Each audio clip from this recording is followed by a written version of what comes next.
اور اس کے بعد اس لیکچر کو سنیں گے تو آپ کو اچھے سے سمجھ آ جائے گی۔ ابتدائی طبی امداد سے کیا مراد ہے؟ نیز ابتدائی طبی امداد کے اہم طریقوں کی وضاحت کیجیے۔ ابتدائی طبی امداد سے کیا مراد ہے کہ وہ امداد جو حادثے کا شکار ہونے والے فرد کو ناگہانی یا ہنگامی صورت کے پیش نظر باہم پہنچائی جاتی ہے۔ فرسٹ ایڈ سے مراد یہ ہے کہ کوئی بھی ایسا حادثہ ہو جائے، ایکسیڈنٹ ہو جائے یا کوئی بھی ایسی سچویشن ہو جائے جس میں کسی کی جان کو خطرہ ہو اور آپ اس کو فوری طور پر فرسٹ ایڈ دیتے ہیں تاکہ اس کی سانس بحال رہے اور اس کی زندگی کنٹینیو رہے۔ ہاسپٹل تک جانے تک آپ اس کو فرسٹ ایڈ دیتے ہیں، اس کو ابتدائی طبی امداد کہتے ہیں۔ ابتدائی طبی امداد فوری اور عارضی نگہداشت کا نام ہے جو اچانک بیماری یا کسی حادثے کی صورت میں متاثرہ فرد کو دی جاتی ہے۔ ابتدائی طبی امداد سے مراد ہے کہ کسی حادثے یا قدرتی آفات کے موقع پر ایسی سمجھداری سے مدد پہنچانا کہ ڈاکٹر کے آنے سے پہلے یا متاثرہ فرد کے ہسپتال پہنچنے تک زندگی قائم رہے۔ اس کو ابتدائی طبی امداد کہتے ہیں۔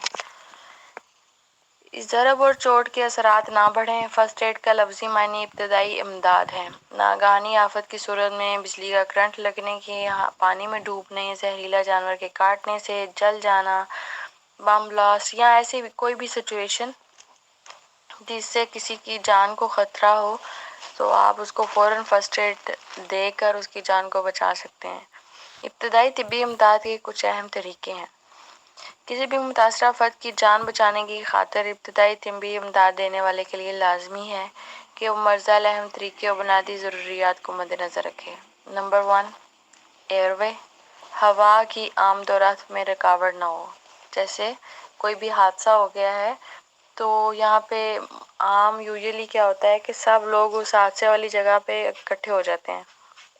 جب اکٹھے ہو جاتے ہیں تو جو پیشنٹ ہوتا ہے اس کو سانس بھی نہیں آ رہا ہوتا آکسیجن کم ہونے کی وجہ سے، تو اس کی ہوا کی آمد و رفت میں رکاوٹ آ جاتی ہے، اس کی وجہ سے جو اس نے اسٹیبلائز ہونا تھا وہ اور لانگ لاسٹنگ ہو جاتا ہے۔ تو کوشش کریں اس کے ایئر وے میں اور اس کی ہوا کی آمد و رفت میں رکاوٹ نہ ہو۔ اس کے منہ کے اندر اگر زخم ہے یا اس کو سانس نہیں آ رہا تو فوراً سے سانس بحال کرنا چاہیے۔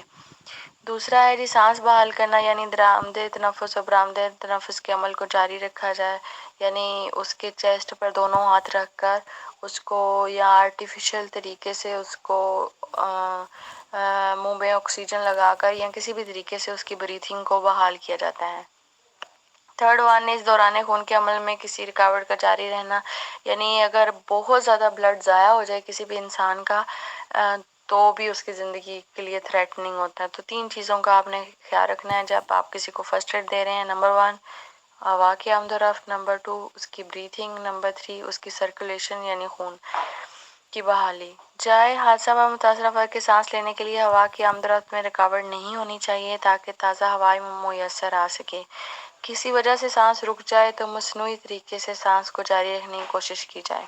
مصنوعی طریقے سے مراد یہ ہے کہ اس کو آرٹیفیشل طریقے سے منہ پہ آکسیجن لگا کر اس کو سانس دی جائے یا اس کی چیسٹ کو پریس کر کے سانس دیا جائے یا کسی بھی طریقے سے اس کو سانس دیا جائے تاکہ اس کی سانس کی بحالی رہے گی تو اس کی لائف کو سیو کیا جا سکتا ہے۔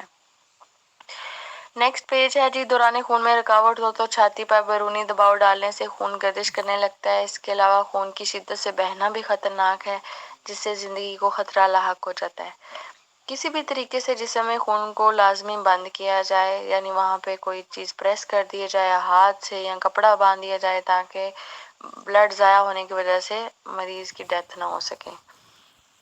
اب ہم پڑھیں گے ابتدائی طبی امداد کے بنیادی اصول اور فرسٹ ایڈ کی خصوصیات۔ بنیادی اصول کیا ہے؟ نقصان کے سبب کو دور کرنا۔ سب سے پہلے آپ کو اس کاز کو دور کرنا ہے۔ جہاں ممکن ہو چوٹ یا حادثے کا سبب یا خطرے کو فوراً مریض سے دور کرنا چاہیے۔ جیسے کسی کو کرنٹ لگا ہے تو پہلے آپ نے کرنٹ کی جگہ سے اس کو سائڈ پہ کرنا ہے، کرنٹ سے اس کو چھڑوانا ہے، پھر اس کو فرسٹ ایڈ دینی ہے۔ کھلی فضا میں رکھنا، مریض کو تازہ اور کھلی فضا میں رکھنا چاہیے تاکہ اس کی سانس بحال رہے۔ بہتے ہوئے خون کو فوراً روکنا چاہیے۔ اگر خون بہت زیادہ بہہ جائے تو موت واقع ہو سکتی ہے۔ متاثرہ مریض کو گرمائش دینا، متاثرہ فرد کو گرمائش دینی چاہیے تاکہ جسم کا درجہ حرارت برقرار رہے۔ گرم رکھنے کے لیے متاثرہ فرد کو گرم چادر، کمبل یا کوٹ رضائی میں لپیٹنا چاہیے۔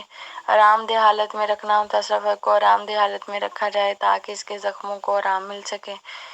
زہر کو باہر نکالنا، اگر مریض نے زہر کھا لیا ہو تو اس کے جسم سے پہلے زہر کے اثر کو زائل کرنا چاہیے، یعنی اگر زہر اسٹمک تک پہنچا تو معدہ واش ہو سکتا ہے، لیکن اگر زہر بلڈ سرکولیشن میں شامل ہو گیا تو پورے جسم میں پھیل جائے گا تو اس کو فرسٹ ایڈ نہیں دے سکتے آپ۔ ہڈی کی ٹوٹنے کی صورت میں مجروح حصے کو نہیں ہلانا چاہیے۔ جیسے کسی کی ہڈی ٹوٹتی ہے تو اس کو اگر رکشے پہ لے جاؤ گے تو اتنے جمپ لگیں گے کہ وہ ہڈی سائیڈ والی جو مسل ہے اور شریانوں سب کو ڈیمیج کر دے گی۔ تو کوشش کریں نہ اس ہڈی کو خود سیدھا کریں اور نہ ہی ایسی وہیکل پہ جائیں ہاسپٹل جس سے اسے جھٹکے لگنے سے اس کی انجری اور ورس ہو جائے۔ متاثرہ فرد کو حادثے کی جگہ سے لے جانے کے ذرائع پر بہت غور کرنا چاہیے تاکہ مریض جو ہے وہ صحیح حالت میں ہاسپٹل پہنچ جائے۔ طبی امداد کے بنیادی اصولوں سے واقفیت ہوگی تو آپ متاثرہ فرد کو طبی امداد دے سکیں گے۔ ابتدائی طبی امداد پہنچانے والے کی خصوصیات کیا کیا ہونی چاہیے؟ فرسٹ ایڈ دینے والے کو وقت ضائع کیے بغیر حالات کی تہہ تک پہنچتے ہوئے فوراً چوٹ کو سبب معلوم کرنا چاہیے۔ اس کو سمجھدار ہونا چاہیے اور فرسٹ ایڈ کے اصولوں سے واقفیت ہو تو ہی وہ اس کو مریض کو جان کو بچا سکتا ہے۔ فرسٹ ایڈ دینے والا حکمت شناس اور چارہ گر و معاملہ فہم ہو، وہ سبق دست پر ہلکے ہاتھ کا مالک ہو، یعنی اگر کسی کو چوٹ لگے نا تو فرسٹ ایڈ دینے والے کو پولائٹ ہونا چاہیے، یہ نہیں کہ اسے کہو تم نے چوٹ کیوں لگوائی ہے۔ جیسے یہاں پہ ہم یوزلی کسی بچے کو بھی چوٹ لگتی ہے نا تو اس کے پیرنٹس سے ڈانٹنا شروع کر دیتے ہیں بجائے اس کے کہ اس کو پکڑیں یا اس کی چوٹ کو دور کریں۔ تو فرسٹ ایڈ دینے والے کو خوش اخلاق اور خوش مزاج ہونا چاہیے تاکہ چوٹ والے جو مریض ہے اس کو چوٹ بھول جائے۔ ابتدا طبی امداد کو بہترین تدبیر کے چوٹ یا نقصان کو بڑھنے نہ دے، ایسے ہی فرسٹ ایڈ دے کہ جو چوٹ ہے وہ اور نہ ورس نہ ہو جائے۔ کسی وجہ سے اپنی پہلی کوشش میں ناکام رہے تو کوشش نہ چھوڑے۔ اگر کسی کی سانس کی بحالی کے لیے وہ چیسٹ پہ پریس کر رہا ہے اور سانس بحال نہیں ہو رہا تو وہ اپنی کوشش کو جاری رکھے جب تک کہ لائف سیو نہیں ہو جاتا۔ یہ بہت انٹرسٹنگ چیپٹر ہے اور ڈیلی لائف میں کام آنے والا چیپٹر ہے۔ آپ نے اس پہلے کوشچن کو بہت اچھے سے یاد کرنا ہے اور جس طرح ہم کلاس میں لکھا کرتے تھے، ایک دن یاد کرتے تھے اگلے دن لکھا کرتے تھے، اسی طرح آپ نے اسے یاد کرنا ہے اور کل لکھ کے اپنے بکس کو بند کر کے اس کو لکھنا ہے، ٹھیک ہے، تاکہ پریکٹس ہو جائے۔ اب سب اپنا خیال رکھیے گا اور اس لیسن کو اچھے سے یاد کر لیجیے گا۔ اللہ حافظ۔